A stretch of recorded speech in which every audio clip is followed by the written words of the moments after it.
আমরা ফিশারি ডিপার্টমেন্টের সমস্ত আধিকারিক এবং সেক্রেটারি, প্রিন্সিপাল সেক্রেটারি, ডাইরেক্টর সবাইকে নিয়ে, স্থানীয় যারা আধিকারিক আছেন তাদেরকে নিয়ে আমাদের ওল্ড মান্দাই ফিশারি যে অ্যাসেটগুলি রয়েছে এগুলি আমরা ভিজিট করছি। রিসেন্টলি এখানে আমরা ফিশারি নলেজ সেন্টার ডেভেলপ করেছি এবং নতুন করে অনেকগুলি পুকুর আমরা খনন করেছি, যাতে করে আগামী দিন আমাদের এই এলাকা তথা রাজ্যের মাছের যে ঘাটতি আছে সেই ঘাটতিগুলি যাতে আমরা পূরণ করতে পারি, তার জন্য দপ্তরের জমিকে আমরা সম্পূর্ণরূপে আমাদের আয়ত্তের মধ্যে এনে খুব সুন্দর পরিকল্পনা নিয়ে আমরা এগোচ্ছি এবং আগামী দিনে এখানে আমাদের 100 দিনের একটা মিশন মোডে আমরা কাজ করছি, যাতে করে এখানে মাছের বিভিন্ন রকমের আমরা সেখানে চাষ করতে পারি। যে মার্কেটে যেগুলি চাহিদা আছে সেই চাহিদা অনুযায়ী মাছ যাতে আমরা সেখানে ফলন করে আগামী দিন সেই ঘাটতিগুলি আমরা পূরণ করতে পারি, তার জন্যই আমরা এখানে কাজ করছি। ইমিডিয়েটলি আমাদের কাজ অনেকটাই এগিয়ে গেছে।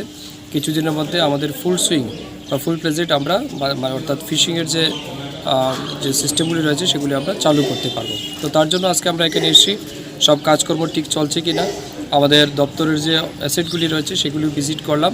পাশাপাশি এখানে আরেকজন বেনিফিশিয়ারি বাড়িও আমরা ভিজিট করেছি। খুব ভালোভাবে উনি মাছ চাষের উপর যেভাবে স্বনির্ভর হয়েছেন এবং ওনার সাথে যখন আমি কথা বললাম, উনি বলছেন প্রায় প্রতি বছর 3 থেকে 4 লক্ষ টাকা শুধু মাছ বিক্রি করে উনি আয় করতে পারেন। তো এটা আমাদের জন্য অনেক বড় একটা এক্সাম্পল বলে আমি মনে করি, কারণ যারা আজকে বেকারত্ব জীবন রয়েছে বা বিভিন্ন রকম অসুবিধায় ফেস করছেন তাদের জন্য এটা অনেক বড় একটা এক্সাম্পল যে মানুষ চাইলে অনেক কিছু করতে পারে এবং মাছ চাষের মাধ্যমেও কিন্তু আগামী দিন স্বনির্ভর হওয়া যায়। তার একটা দৃষ্টান্ত কিন্তু আমাদের সেই দেববর্মা, কী নাম, অনিমেষ দেববর্মা, তিনি কিন্তু সেটা আমাদের সামনে তুলে ধরেছেন।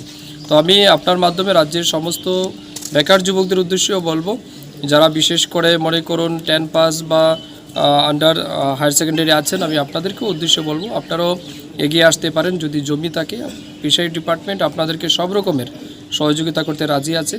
আপনাদের স্বনির্ভরতা তৈরি করার জন্য, আত্মনির্ভর তৈরি করার জন্য আমাদের দপ্তর আগামী দিন কাজ করবে।